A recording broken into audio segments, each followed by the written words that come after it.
We've reached lesson 17, the final lesson in this course, cooperative individualism, the third way to the just society.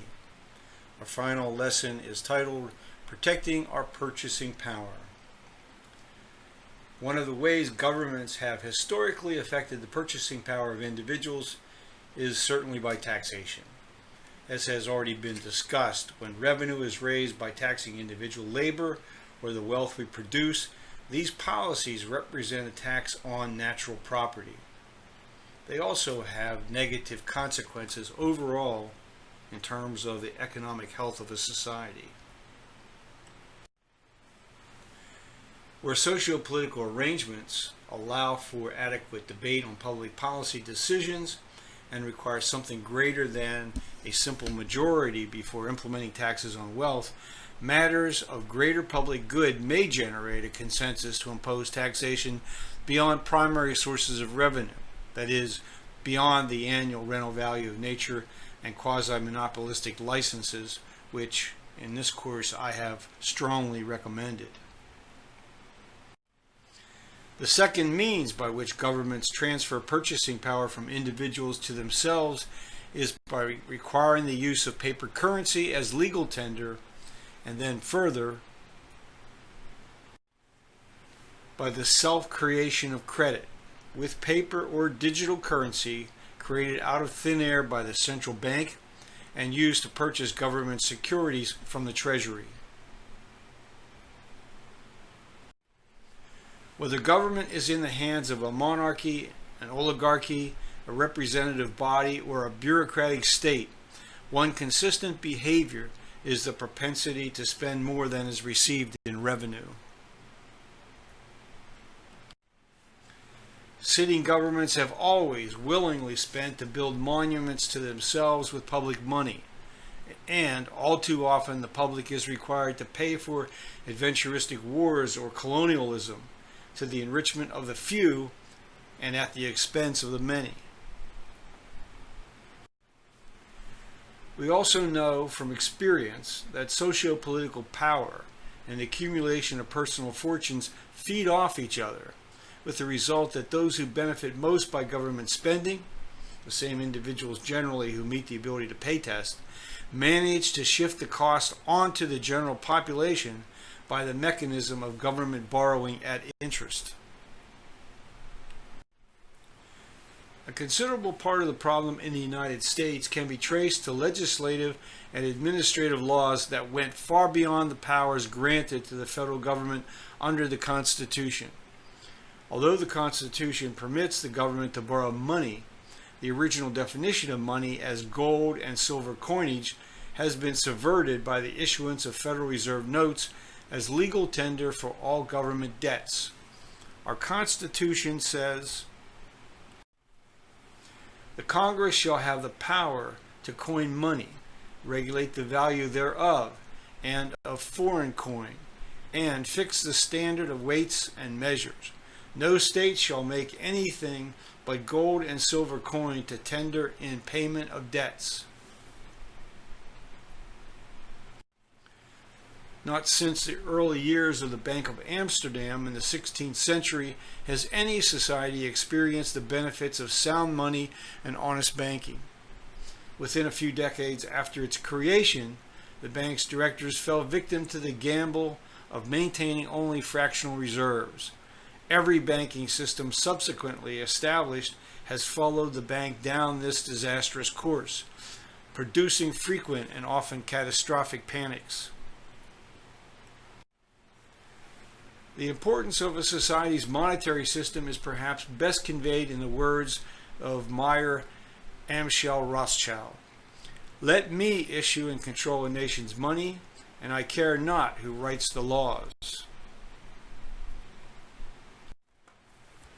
Today, when the United States government desires to borrow legal tender notes from private investors, the Treasury Department offers government securities for sale, which in effect are claims against future tax revenue, and more frequently against the revenue raised by the issuance of more securities.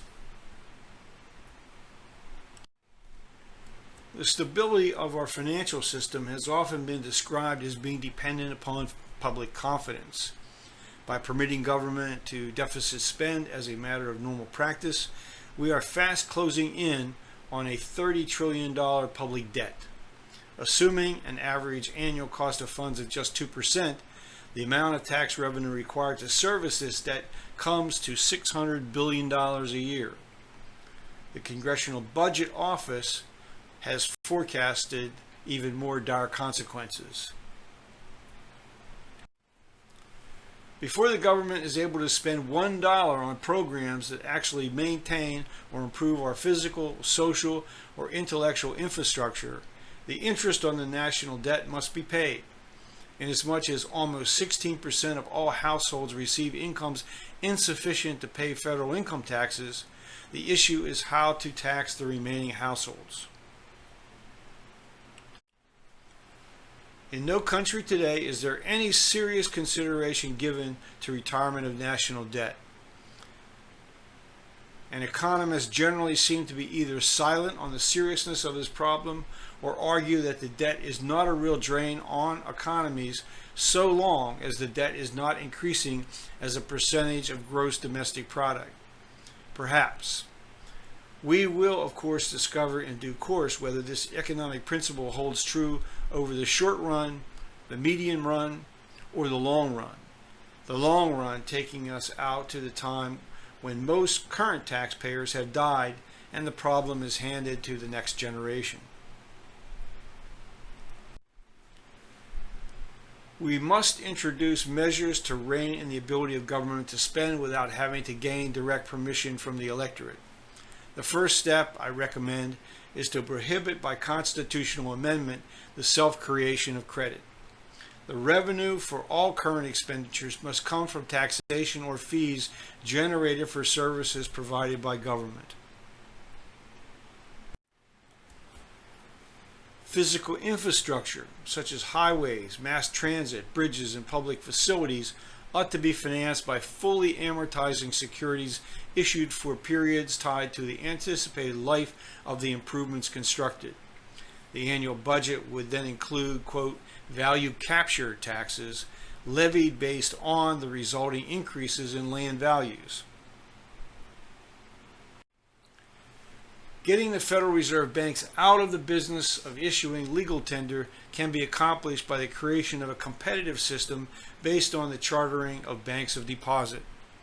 These banks would have no lending powers. Rather, they would take in legal tender and purchase precious metals, and from them, minting coinage of a standard weight and content of, say, silver to gold.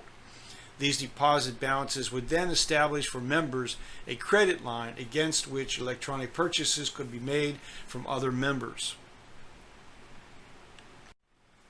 Over time, a network of these banks would link producers and consumers together in a system that automatically debits and credits member accounts when transactions between members occur. Losses for bad debts become a thing of the past. Eventually, vendors could condition contracts with government agencies on their membership in the system. By international treaty, multiple countries could establish deposit banks minting coinage with the same metallic content. The banks of deposit would earn fees charged to each member. Many existing commercial banks would become members as well out of self-interest, with the interesting result that their ability to create credit on the basis of fractional reserves would be significantly checked.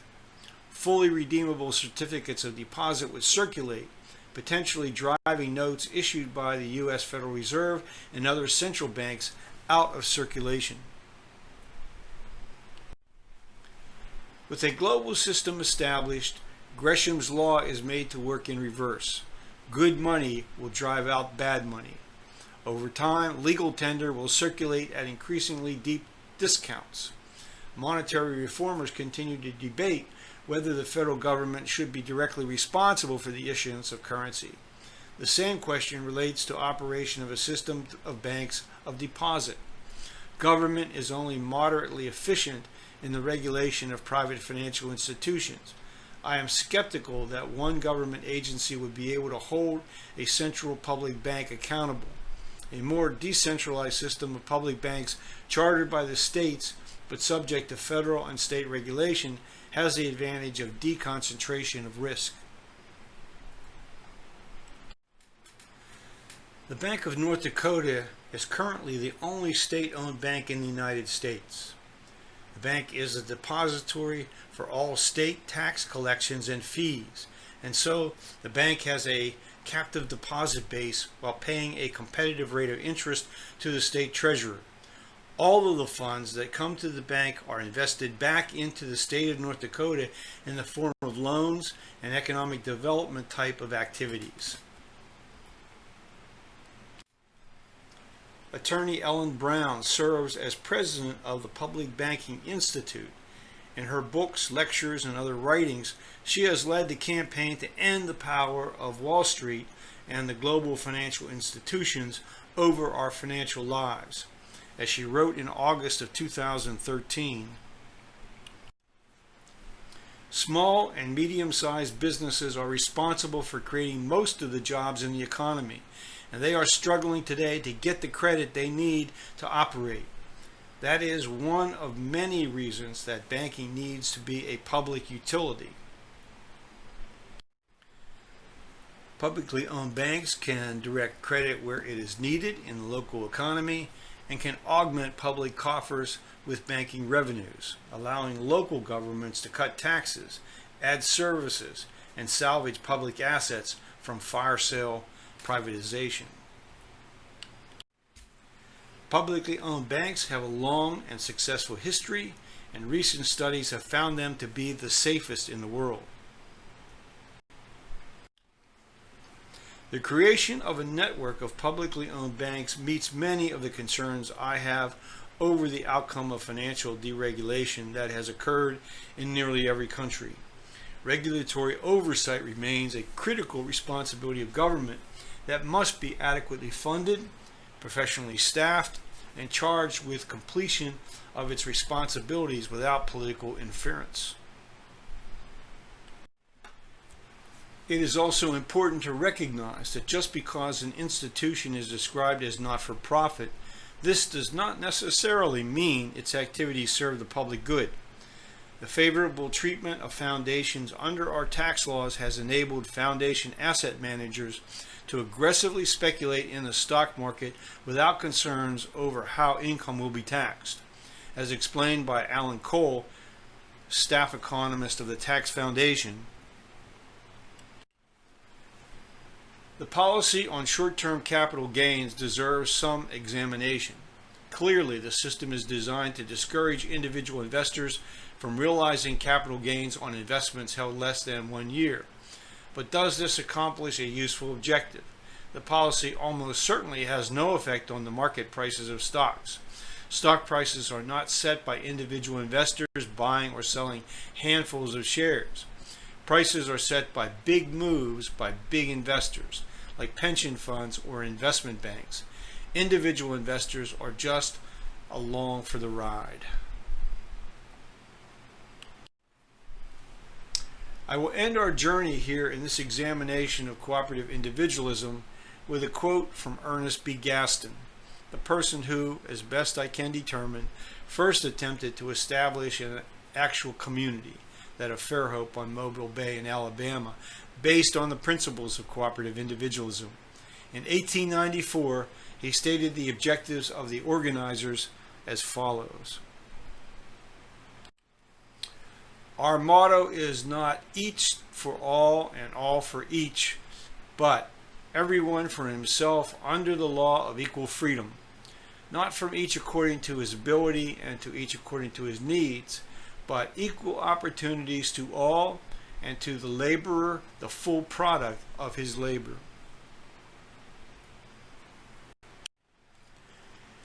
And with that, we've reached the end of the 17th lesson and the end of the course on cooperative individualism.